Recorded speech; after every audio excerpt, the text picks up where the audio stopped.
So today we've had a very interesting day, and it's been a pure Michigan day, and of course we have all kinds of weather in the fall in Michigan, and today it's been a good day if you are a seagull or a duck, I think. But we've got to have the rain, and it really is does make for great duck hunting weather. And we started our day in Pearl Beach with Supervisor Artie Bryson from Clay Township.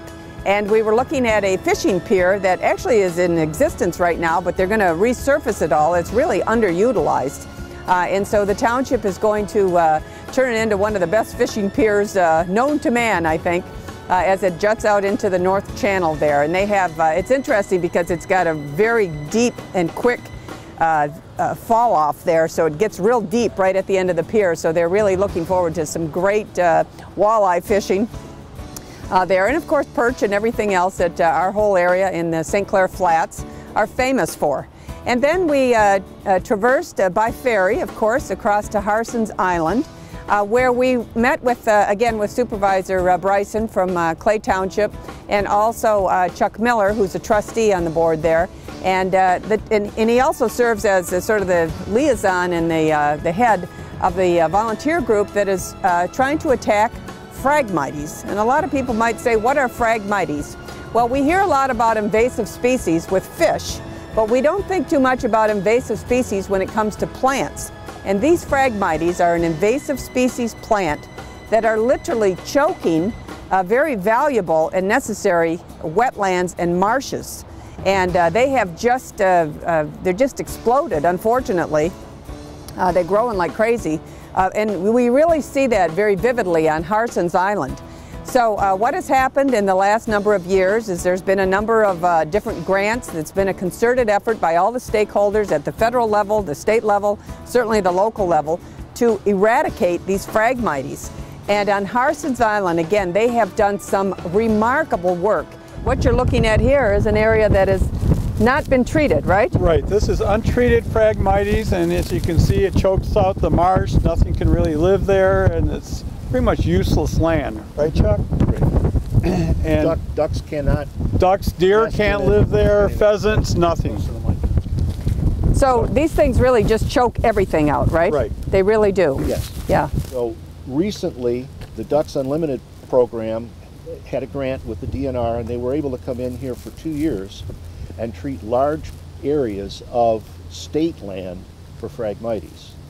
And what we'll see here in a second is the startling difference between the initial attempts at removing the Phragmites under that program and what you just saw, which is the 12 and 14-foot high stuff that hasn't been treated. As you can see, last year, you could not see across the island, the bays, the marsh, and it was totally, no wildlife could utilize this property. And now it's come back within a year and a half, 2 years.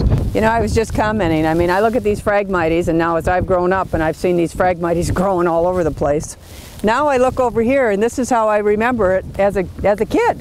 Right. That's the difference, right? It has been so many years, such a dramatic change in the landscape, really, and now this is beautiful. This is native Michigan, native species that you have here, and of course the ability for waterfowl and wildlife and everything else to really thrive here again. And so now, in large tracts, these Phragmites are gone. They've been eradicated. A number of the sportsmen's associations like Ducks Unlimited, Waterfowl USA, all of these different groups, the Department of Natural Resources, they really have done a great job, but there is a lot of work to be done. Then I was really delighted that I happened to be here on Harsens Island today when they were, of course, it's duck hunting season, and they were doing the what they call the duck bingo. And the DNR guy there let me pick the balls. So you pick the balls, and then all the hunters are there, for, in this case, for the afternoon hunt. There was a morning hunt and an afternoon hunt. They do that for 60 days during the duck hunting season. And then they, as you pick the balls, the ones that, of course, get the best numbers, the lowest numbers, are then able to pick where they want to be placed, their area to hunt along this reserve. Doctor, should we ever draw the balls? Sure. And we're going to have U.S. Representative Candace Miller draw the balls for us. Right here. I have never done this before. I'm looking forward to it. Give her a duck. Someone put a duck call around her neck.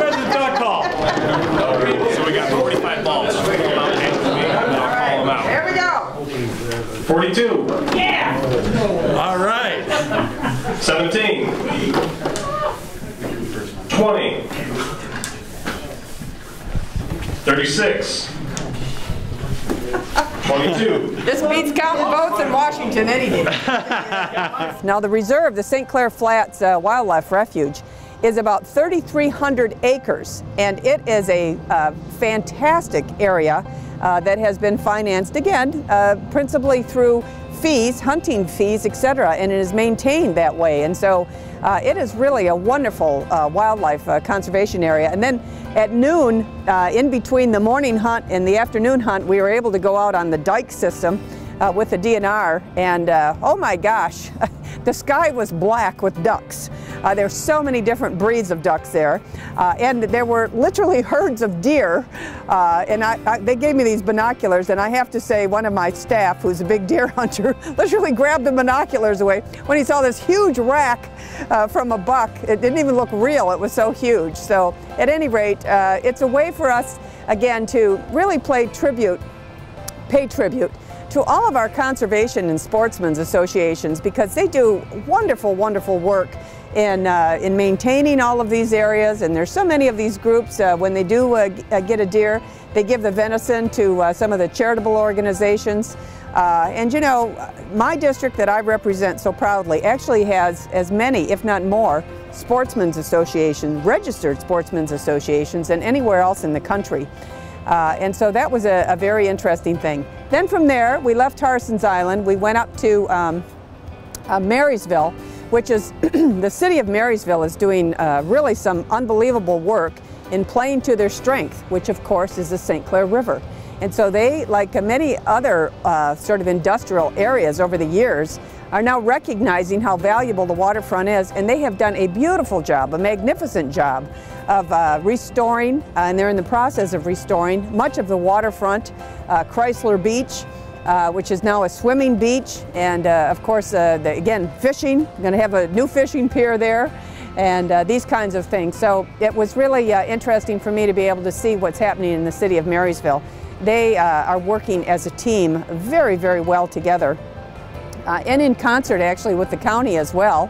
The Blue Meets Green, which is an organization here in St. Clair County that is working to really take advantage of the waterfront and various things that we can do throughout the county to, first of all, enhance our quality of life for all of our residents. And again, really taking advantage of the magnificent treasures that Mother Nature has bestowed upon us here with this mighty, mighty St. Clair River. So it was a really good day in the Blue Water area. As I say, it's been a bit of rain, but it feels good. It feels good. And you know, one of the things I sometimes tell my other colleagues in Congress, they're from other areas of the country, some of which are suffering extraordinary drought conditions. We don't have that kind of situation in Michigan, and of course we have these magnificent Great Lakes, which is fully 20% of the freshwater drinking supply of the entire planet. There's actually more fresh water under the polar ice caps, but of course you can't get at it. So the 20% of the freshwater drinking supply of the entire world is right here, literally at our doorsteps. And all of us always want to be great stewards of the environment, take advantage of what we have, and how we take advantage of it is helping Mother Nature breathe by not polluting, by taking necessary steps, and we really see that throughout the entire 10th District, I think. And so I'm very proud of the work that's being done here, restoration projects that are happening, and some of our valuable and sensitive wetlands. And really it's interesting to see every age group, because we ran into some children today as well, that really understand, and it's really for the next generation to perhaps do a better job than our generation has done of taking care of these valuable national treasures. So it's just been a great day in the Blue Water area.